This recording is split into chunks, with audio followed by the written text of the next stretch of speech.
Bonsoir, bonsoir, bonjour, c'est Congo News 24. Chers téléspectateurs, comme toujours avant de commencer notre émission, nous disons merci à Dieu, nous disons merci à nos chers abonnés et téléspectateurs qui nous suivent à cet instant, partout dans le monde entier et en République démocratique du Congo. Chers téléspectateurs, soyez les bienvenus dans l'émission Nabiso, où yo toujours bas point, et ça est belé. Et puis Esaïa Kouinda. Alors, chers téléspectateurs, premier point, procès Tchébéa. Fondation Bill Clinton, bandimi ko supporté yango. Réouverture ya dossier, affaire et bandi boibika ka fondation en direct des États-Unis, Bill Clinton, bandimi ko supporté procès wana.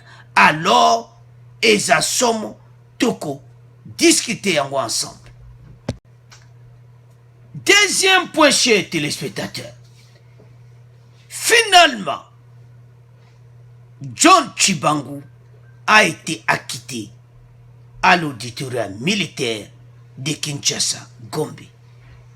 La Kabylie en colère, Jeune Nabiso Batiki, dont a commis libre.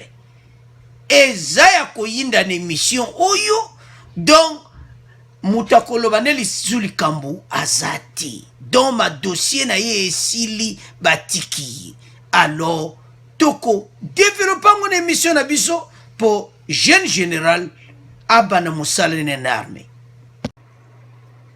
Troisième point, chers téléspectateurs, et yindi entre Kamere et Kabund au téléphone en direct de Makala. Somo donc ba dossier ya caméra za ko discuter na Kabun Kabuyi a révélé conversation na bango abani ko tuna e ba corps ya IDPS et INC parce que ya zo 5 intervention ya président Fachi.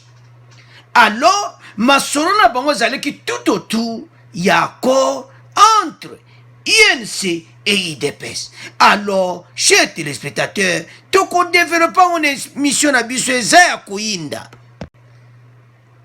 Quatrième point, chers téléspectateurs. Oyo, dossier Oyo Tobanda une émission passée. Beaucoup yo interview live.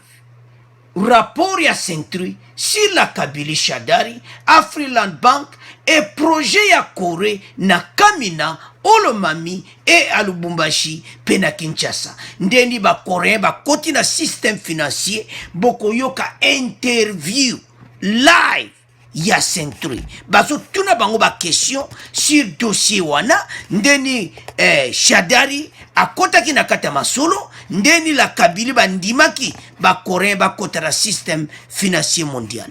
Alors toko développant une émission na biso. Alors, chers téléspectateurs, tous à la connecter émission Nabiso et Bandi. Premier point Nabiso, Esaïa procès Tchébéa. Bill Clinton Foundation, OTB Fondation Bill Clinton pour la paix, basengi réouverture ya procès wana. Donc, bango moko bazo supporter yango en direct des États-Unis. Et ça, somo chez téléspectateurs, secret dévoilé. Ndebozo mona article wana, et ça y a RFI.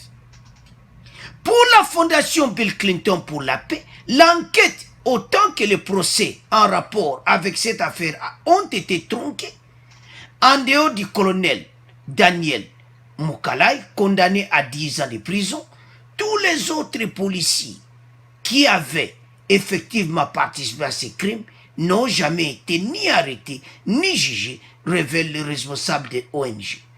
Donc, responsable, il y a ONG, il y a Bill Clinton. Il faut réouvrir le dossier. Donc, que John Numbia a toujours visé. Alors, déjà, au moins, on a que ma kamoko zawana. Donc, Monique, il est déjà comme sans fonction, va intervenir baramo. Boyebi liwa Tchébéa na chauffeur na yambalo makila ya mutu ndenge ke tambola kaka ti masolo wane ya kubetama tala tangu ye kosala parce que na tangu ONG bazui yango ame donc travailler ensemble na voix sans voix nazomona te ndenge nini bato bakoresiste parce balobi procès wana liboso procès en rapport avec cette affaire ont été tronqués balobi donc nde bozomwa nde totandeli no botanga yango. Alors Fondation Bill Clinton babi te dossier à Tchebeya il faut procès et bande bandeko eza mobulu. Donc John Numbi toujours bate ndeni akoresiste na makambo oyo to biso nde toyaka na bainformation totieli bino botanga pe eza article bimi batie yango do makambo eza ya solo parce elobami mpe mingi bientôt John Numbi ozare boye na boye mais sikoyo mpenza ezomona clairement que la cour militaire dossier ezobanda parce que Bill Clinton boyebi ONG neza pena monene. Alors en direct des USA balobi non dossier oyo il faut bato nyonso passe batali bakangaka mutu moko colonel Daniel Mukalai azai condamné à 10 ans et bat policier wana nyonso qui avait effectivement participé à ces crimes n'ont jamais ni arrêté ni jugé. Alors, boyebi que mutu nyonso ayebi problème oyo famille n'est toujours basengaka procès. Alors, Dieu faveur et aux États-Unis, il y a Fondation Bill Clinton. Visa qui toujours John Numbi, journal ebimaki ndenge na ndenge que John Numbi ayebi masolo wana parce qu'à ce temps-là, ye mutazaye mokonzi ya ba policier. Alors, chers téléspectateurs, nande tozomona dossier oyo tozoyeba te. Donc, tozomona clairement, donc tozomona coup de place pena bakobata mati. Donc, dossier est clair pour le moment. En croire cette enquête, le commanditaire avait pris soin d'éloigner ces policiers de la capitale. Nani a éloigné qui va policier wana na capitale. Bakene ko travailler na province. Mutasaki chef de la police John Numbi. Nani a éloigné qui bango. Chers téléspectateurs, ça boulou. Ces policiers ont été dilués dans d'autres unités à l'intérieur du pays. Donc, yebina ba policiers wana tilelo. Donc, zapena poursuivi et puis yebi bango na ba unité place ba tchatia bango na ba province. Lobi bazana ba preuve ONG. Alors, na ndenge comme boy. Parce qu'ils sont pas ces fondations zanambo. Bako futa ba juge nyonso ba banda ba travaux. Chez téléspectateurs makamango ipandi. Oh bako kanga bangote. Oh dossier na bana ba loba. Mena nde tozo mona fondation Bill Clinton ba koti makambo oyo. Tozo mo atteindre John Numbi ko survivre. Parce ye mutasaki mokonzi. Et puis ya za toujours suspect ya makambo nyonso batanga ga kombo na ye. Boloko la sukwaza sans fonction.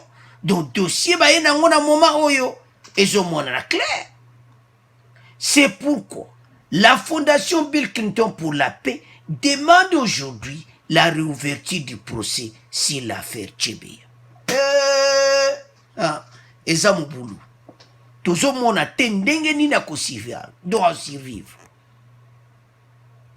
Tchebeya atiki bana na ye. Pour ko défendre les droits de droits ya ba Congolais, droits de l'homme, na voix sans voix ONG wana. Alors, makambo witina likolo, les États-Unis yoko résister ndeni. Alors, chers téléspectateurs, tout tika ngona bino, to komo le kana deuxième point. Alors, chers téléspectateurs, deuxième point, chers. Donc, oyo eza mobulu. La Kabylie en colère, finalement, jeune Nabiso, général John Chibangu, est acquitté. Et indi. Donc, un circulé quand nouvelle quoi qui lobby et décès à la Kakuningana. Moutou nyonso. To ba Congolais ba sepele kana John Numbi pourquoi? Parmi les commandants, les généraux d'armée, c'est lui qui avait eu le courage. Yako teleme la Kabila, Kolobake, Atika, place Allo. Donc, tant que tu as message wana, batunyo sa le me oyo nanango. Donc, alobaki yango live. Donc, mounyo sa lana ki on a Facebook, tout ça, banga kite. Alors, chers téléspectateurs, dossier na ye, et mon ami clairement que, donc, bango quand FCC za koningana. Donc, côté wana nyonso, bango nyonso PPRD, donc, baza ko comprendre te. Alors, état de droit. Fatia bata koti makamute, état de droit sala nde makamu. Sikoyo. Oh, jamais bakotika ye. Oh, jamais kozala libre. Parce à ça qui n'a mise à liberté provisoire. Alors, chers téléspectateurs, ndeto komeli bino wana. Au cours de l'audience tenue le jeudi 20 août à la cour militaire de Kinshasa, Kombe a acquitté le général autoproclamé John Chibangu. Il est déchargé des infractions de création d'un mouvement insurrectionnel et violation des consignes. Wana azalaki akiti. Donc wana en tout cas azaki na droit na ye ya koloba parce que makambo ndenge elegaki ozo sama na lera be élection wana il fallait mutu mo kakateli. Aloba tali dossier babino. Eza droit na ye aloba o ya lobaki. La cour d'ordre militaire cependant a retenu en charge John Chibangu l'infraction et la désertion. Alors, lui, tu as quitté yo. Mais l'autre condamné yo à 2 ans et Zali ya bengango infraction et la désertion. Alors, avocat ne ba sengi recours. Alors, bango siko cour balobi non. Il est acquitté pour les deux et condamné seulement pour la désertion à l'étranger de 2 ans, mais comme il avait déjà fait 2 ans et demi depuis qu'il avait été arrêté, actuellement il est en liberté, car il était déjà en liberté provisoire. Donc, le cola y est infraction on va condamner on est ça à 2 ans, mais le cola y a c'est à ça qui 2 ans déjà, banda bakangaki. Alors, a commis l'homme libre. Et Zaya Koinda, et si indi. Mais, donc, si koyo, beaucoup lo bali susuni. Avocat na lumino, wane zaka procédure. Ndenga zawana. D'abord, même les akine ko samba na auditoire militaire, azaki déjà na liberté provisoire. Oyo kamera zo lukatile lo metozo na poana. Ya kamera Zaya Koinda. Na Jamar Kaboun au téléphone. Mais tout bébé ça pour un. Alors, il y a déjà mis à liberté provisoire Chibangu. Alors, il a été déchargé d'infraction. Il a joué parole na Facebook, tout ça. Mais l'on va condamner des désertions, pas ça tirer Moussala et tout ça. Alors, admis va secret. Alors, mon équipe va condamner 2 ans. Alors, le Coréa, c'est ça là qui 2 ans. Banda bakan qui est donc comme homme libre. Alors, si tu comme la deuxième partie, non. Le col a comme homme libre. Si quoi? Porte ça ouverte. Ah, ça n'a problème, ti.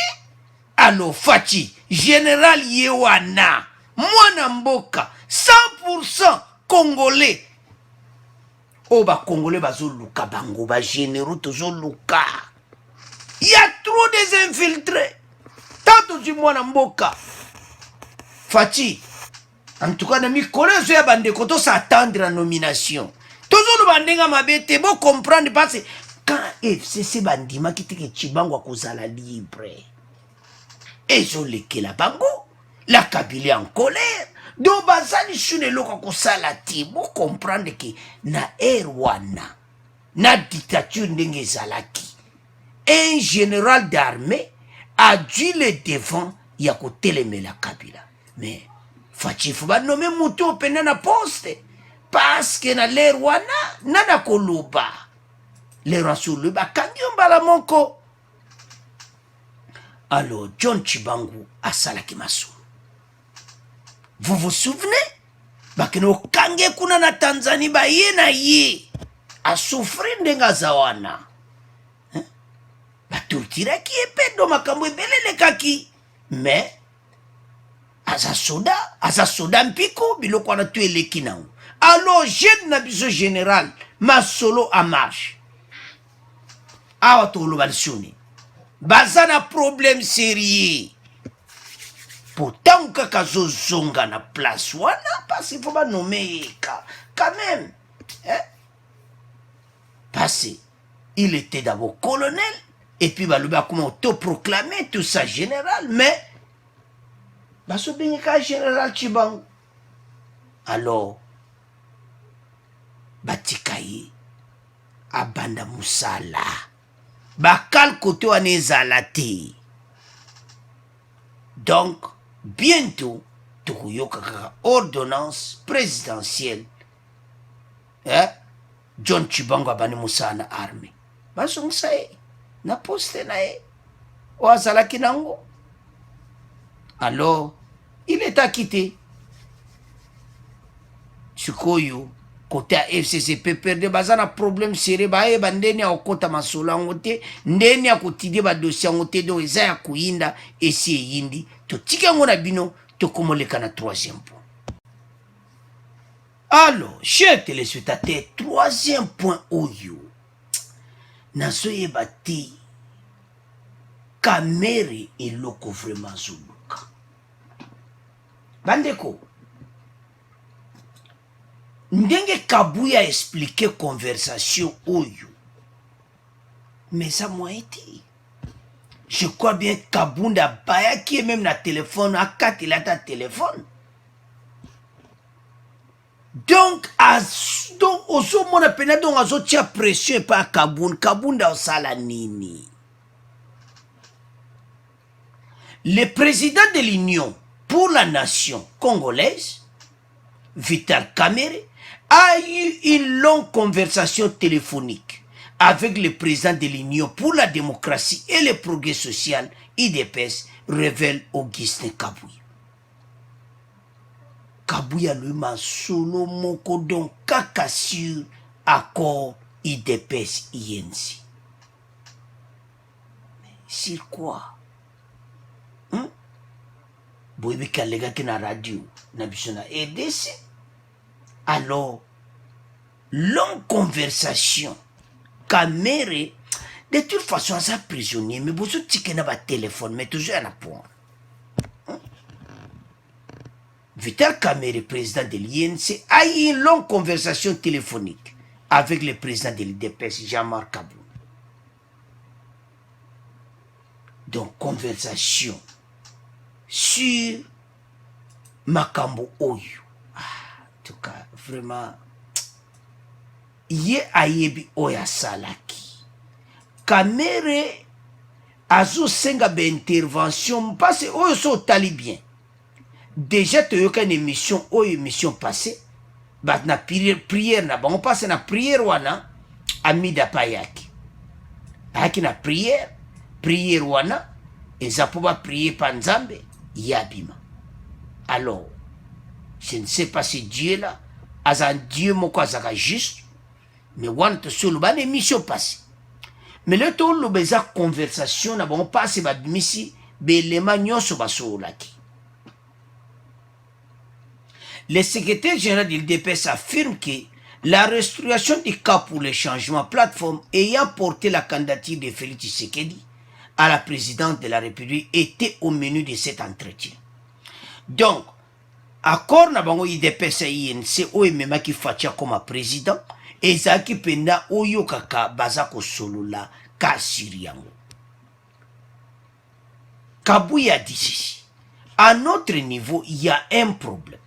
L'IDPS n'a rien bloqué, a assuré Augustin Kabuya, qui révèle que nous étions même obligés de repousser des réunions jusqu'aux heures tardives pour faciliter les gens de INC qui travaillent dans les institutions d'y prendre part. C'était des concessions majeures que nous avons faites par notre bonne foi. Parce que sont talibiens, IDPS mutaza na majorité na union na bango wana. Donc, INC bazaka mwa muke. Me basali nyonso wana tu, INC bakoti na kati. Siko so tali nano na conversation oyo. Pourquoi egolo bango ba o nyonso ba décision siko. Banda kota prison. Kamere azomona prison eza problème. Mais ayebi kayiba kimbongo. Bako libéré au bongo te. Oza condamné à 20 ans. Ngana ndimite ki décision wana ndenge kamere be espoir des ozala. Ete koko sala, mais ko sala mate. Et puis fati jamais koko intervenir. Mais awe pa ya Kaboun balobi te. Makambo fati intervenir balobi anguti. Bango bazako sola kaka. Accord na bango. So tali poani bazo sola yango. Nandenga mukolo. Donc azo senga Kaboun na ndenga ki mukolo ke Kaboun. Tala ndenge to travailler ensemble. Tala ndenge lelo fatia komi président zali pona INC to sangana ki tout ça. Oko salanga faveur te. Donc ezana sens wana passe so tali ba décision nyonso. Ya ndenge nini accord na bango ezalaki na ba accord à Nairobi et tout ça. Ba expliquer bien Jean-Marc Kaboun a expliqué na téléphone d'abord au yebi que yo il fallait toujours pouvoir yo za la premier ministre mais moi ezala ki li sûreté de okutana na coalition bango baza majorité. Donc, dossier on est couvert bâti au directeur et à prier au président. Alors, pourquoi Kamere Azako Benda Makambango Siko Lokola Zana prison? D'abord, il est prisonnier. Il n'a même pas le droit. Yako Benga ba téléphone wana milai. Donc, ba directeur de la prison pour dire bazo liambongo ba tike tawana. Il n'a même pas le droit. Comment Kabere na prison ça son a 2 téléphones portables sur 3 téléphones. Azana droit ko simba mi ba téléphone wana te, il faut ba kene ba botola e ba benga ba prisonnier wana. Ba botole ba téléphone wana nyonso azana. Il n'a pas droit à la communication, aza prisonnier. Tala. Toza la claire pa Kamere na bata INC. Botiko tungsa ba Kaboun na ba telefona milai na Kaboun makambo akora IDPS INC. Na se wano zali kamo lingo kotsa me ozo simbati. Ozo kwa kolobati.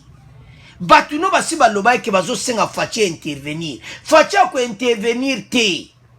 Chers téléspectateurs, conversation na bon zaki accord INC IDPS. Na rapport ni. Oza 20 ans na prison. Vanda zela tana yo. Parce que zo mwana clair kayiba kimbongo à l'état. Bande ko foto za la clair nango. Toti okene gauche droite bande kwa INC. Et ce qui est grave, yé a kojo audace ya kosoula na téléphone. Ba téléphone a milai na Jean-Marc Kaboun. Jean-Marc Kaboun da salani. Akene ko plaider pona yo, mais ko zela trop. Jean-Marc Kaboun ko sala mote. Akoya ko mema ngambu moko grave. Mais ce qui est vrai, atia ko loba makangusuti, azol baka ba kora INC na IDPS. Donc yaze ko lukana masolo ana. Jean-Marc Kaboun soki donc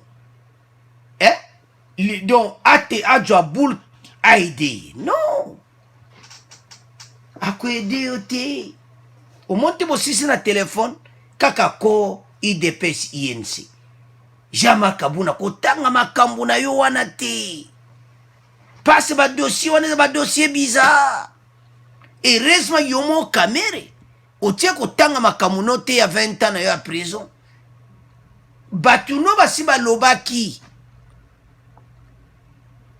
mais batu no bazosenga kamere ekosimba te alors ba conversation sur milai ya boui azo se plaindre sur accord ya IDPS INC donc ye na boule na ye aza na prison nga na comprena bato mosusu te donc kamere ndenge aza wana boto yebi te ye azomwaki akobima avant 2023 ati accord à Nairobi. Oh Dieu. Pourquoi ya kobimisa accord à... Donc adjuit Jean-Marc Kabuna tamula eka pona accord ya Nairobi. Yaon Kabuya expliquaki dans une émission que tout ça biso kutozoya ba ermo tardi poto kotsa bata INC na kati ya pouvoir. Parce que INC bazena momuke do siko selo kamere azoma ke ba edaki facha comme président de la République. Siko limba sala nini. Dona ndenga ki mukolo azolinga koloba clair te pa Jean-Marc Kabuna. Kakotala lelo yo accord na biso président facha komi lelo na pouvoir biso to kameto participer nango na ba accord à Nairobi et tout ça. Basala nini. Zomona sikoyo Kamero zo regreti. Et loko ndeza ba pese su ba tangwana so na ba téléphone milaiti. Jean-Marc Kabuna en tout cas so ba bengyo lisusu. Ko répondre lisusu te tika yango maba solo wana. Yaza prisonnier. Lobi ya luka makambo a solo na no boy. Oh boy. Hein? Ba te IDPS mo conseil Jean-Marc Kabuna tika ko solo na ye.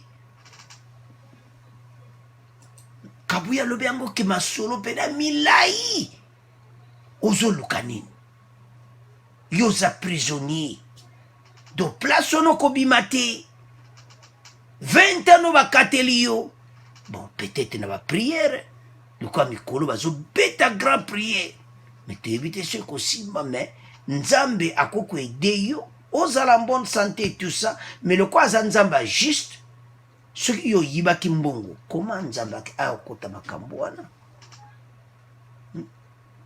Alors chers téléspectateurs masolo na bango zaika pona accord IDPS INC na accord à Nairobi boto comprendre te poni koya ko benda masolo milai na taou to tika ngona bino alors parce que e komi kaka na lero yo abani ba telefona milai na Jean-Marc Kabuna.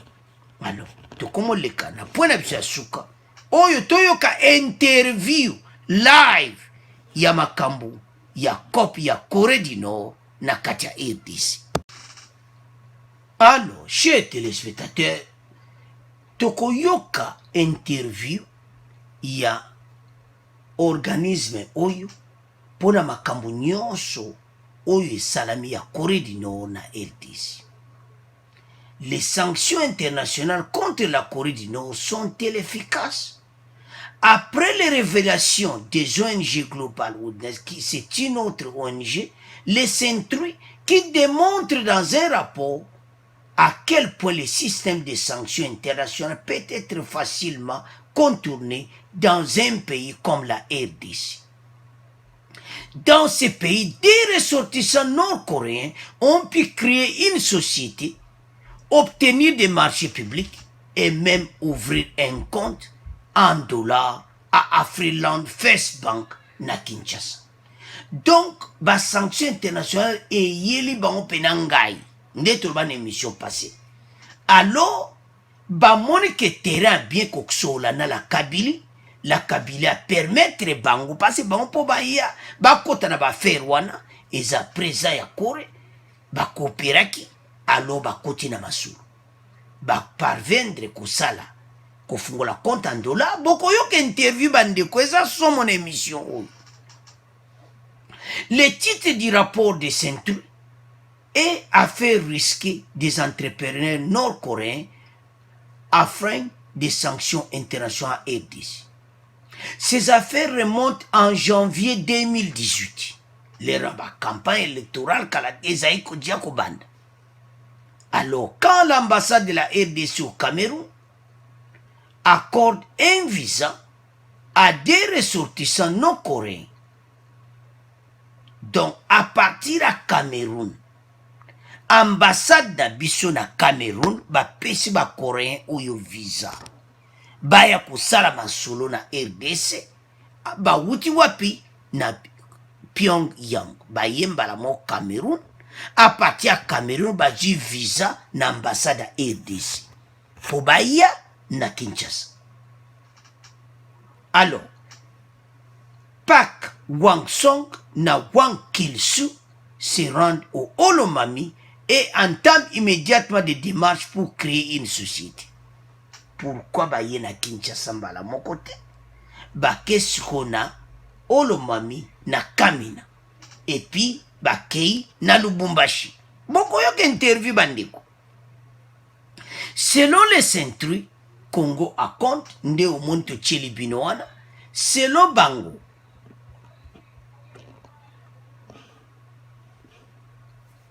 c'est son nom a obtenu très vite des marchés publics pour la construction des bâtiments et des statues pour les comptes du gouvernement de cette province au sud-est du pays.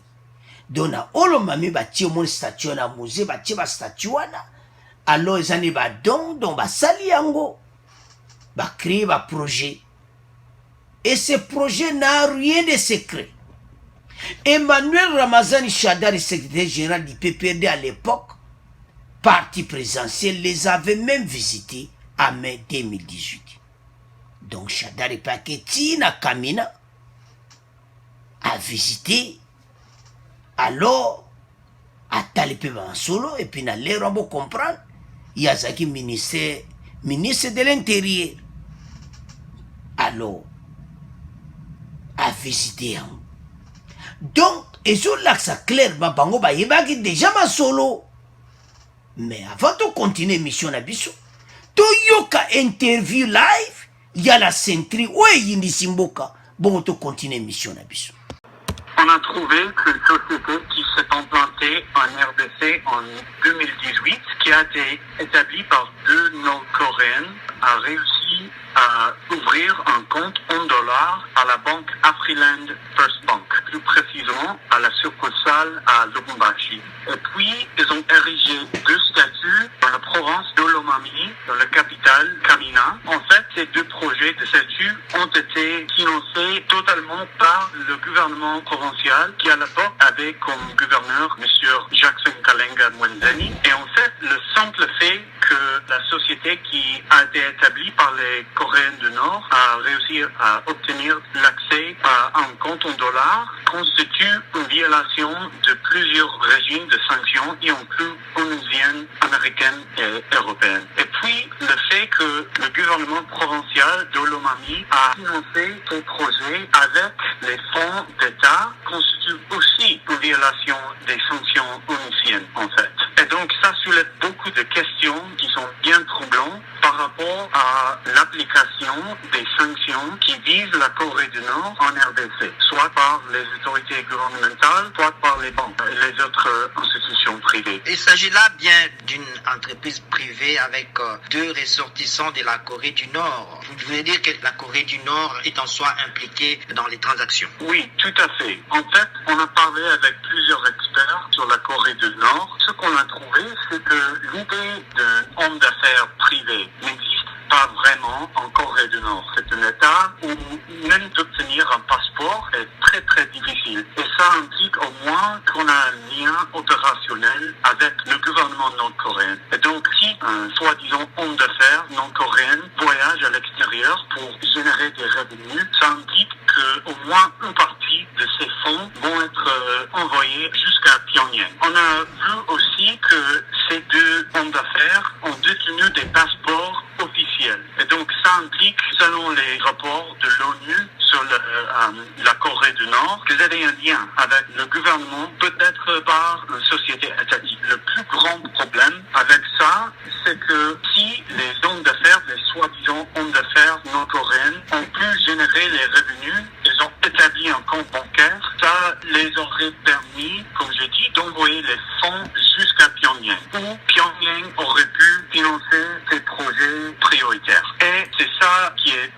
extrêmement troublant parce que les programmes d'armes de destruction massive sont un de ses priorités. Vous avez cité une banque congolaise, Afriland First Bank. En quoi cette banque ou encore les autorités congolaises ont commis une faute si deux personnes privées des nationalités nord-coréennes se présentent pour ouvrir un compte et faire des affaires au Congo? Pour nous, c'est pas tout à fait clair ce qui s'est passé entre les agents de l'Afriland First Bank à la ville de Lubumbashi et les hommes d'affaires nord-coréennes qui ont établi la société Congo-Akondé. Mais ce qui c'est clair, c'est qu'il y a une faute gravissime de devoir de vigilance. Parce que selon les règlements de la Banque centrale de Congo et aussi les pratiques de l'Afriland, les deux nord-coréens auraient présenté plusieurs documents montrant le fait qu'ils sont nés, ils étaient des ressortissants de la Corée du Nord. Y inclut les statuts qui sont dans... on a inclus un extrait de ces statuts dans notre rapport. C'est très clairement écrit sur ces statuts que les deux personnes sont nées à Pyongyang, la capitale nord-coréenne. Et puis, ils auraient aussi fourni des copies certifiées de leur passeport. On a aussi inclus des extraits de ces passeports dans notre rapport d'enquête. Et c'est facile à voir qu'il s'agissait des personnes de nationalité coréenne, de la Corée du Nord. Et pour les banques, la Corée du Nord, bien sûr, ça pose un risque énorme par rapport aux sanctions. Parce que les Coréens du Nord, à l'extérieur, cherchent souvent, assez souvent, de contourner les sanctions internationales. Et donc, au moins, les agents de l'Afriland First Bank auraient dû se poser la question, est-ce qu'il s'agit d'une activité par cette société qui va à l'encontre des sanctions? Et est-ce que ça constitue une pratique, une activité qui est à éviter pour notre banque? Cela n'est-il pas normal dans la mesure où même le président américain Donald Trump a essayé de normaliser les relations avec la Corée du Nord l'année dernière? Cela, je l'ignore en fait.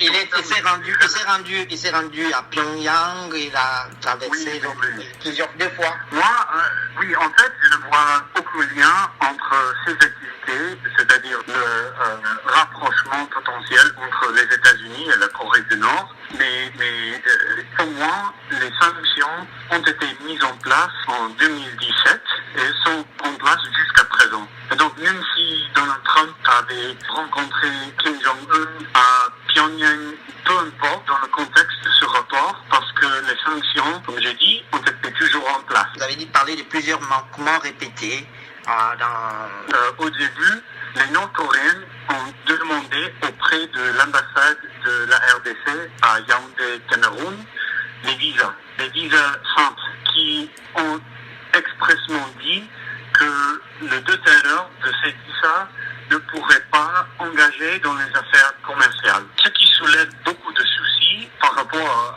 à l'application des sanctions en RDC, c'est que le dossier de la création d'entreprises aurait été exposé à 3 ministères, le ministère des Finances, le ministère de Justice et puis le ministère de l'Économie nationale. Plus de peut-être 10 bureaux de service. Mais pendant ce processus, il n'y avait pas des réactions apparentes. C'est-à-dire, est-ce qu'un agent du ministère des Finances qui aurait dû donner un numéro d'impôt à Congo Akondé, la société, aurait posé la question, est-ce que nous devrons donner un tel accès à notre système de commerce à une société qui a été établie par 2 Nord-Coréens? Parce que cela pose des risques pour l'application des sanctions. Et puis, donc ça probablement constitue une violation des sanctions.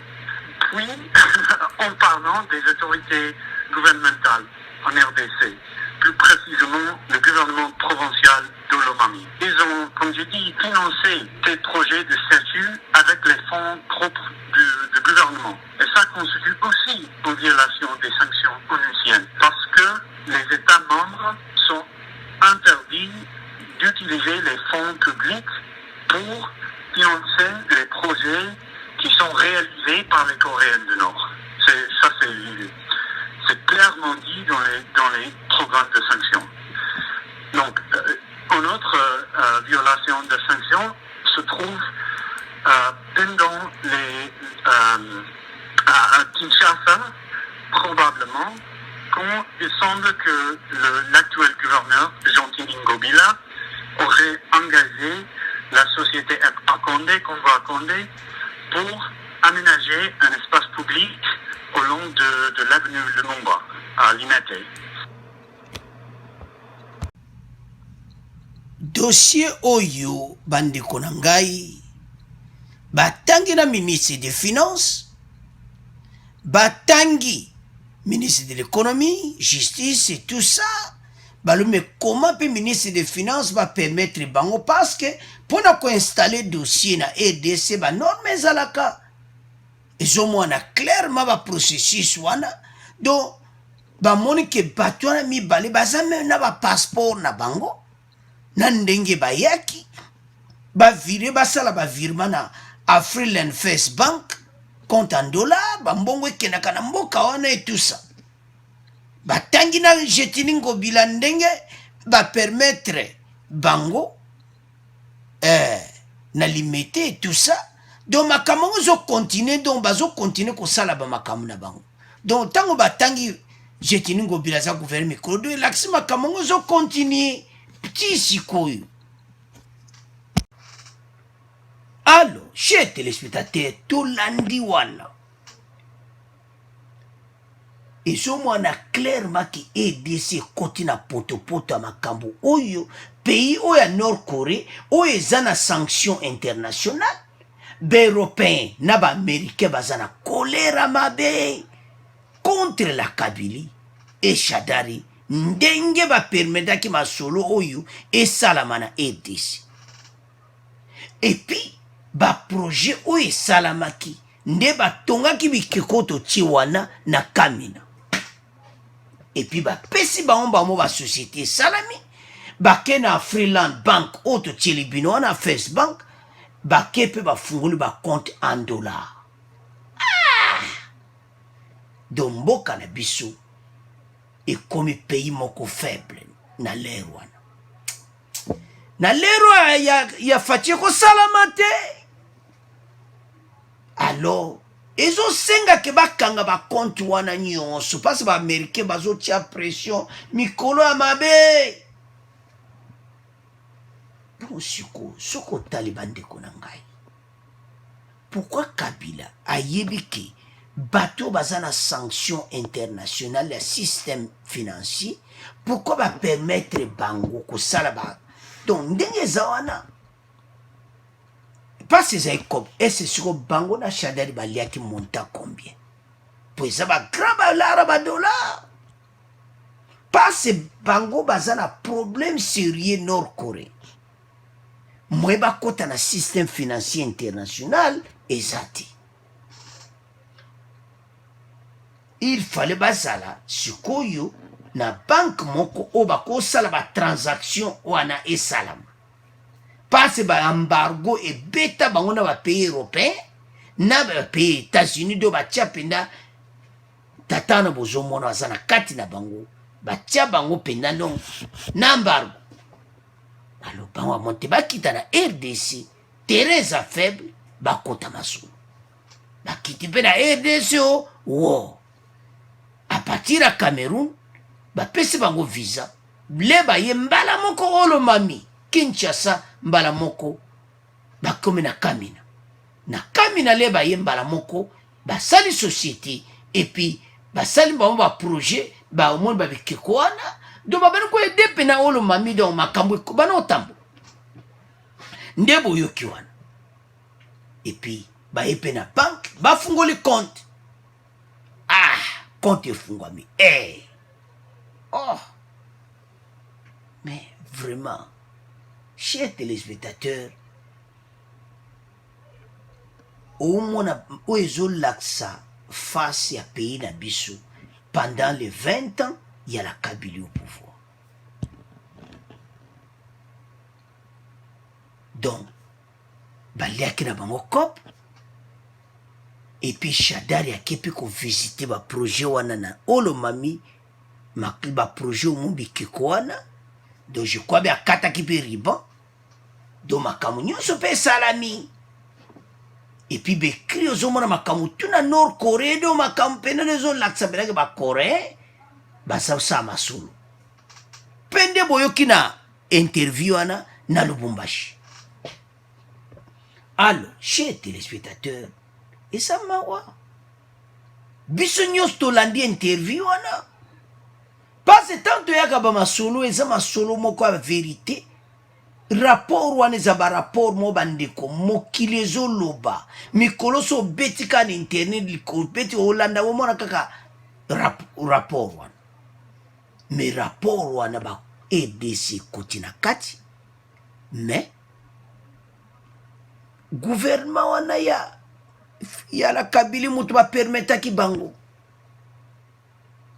bapays oyo eza na baproblème sérieux na baaméricain boyoki me batuni bango wana babi me président américain akendeki kuna bango balobi bon wana eza ta na rapport te na makambo tozoloba parce toloba nde sanction ke bato bavira bambongo te mais siko tala na bavirement na bango Corée du Nord RDC eleki na masolo RDC Corée du Nord eleki na masolo bo comprendre siko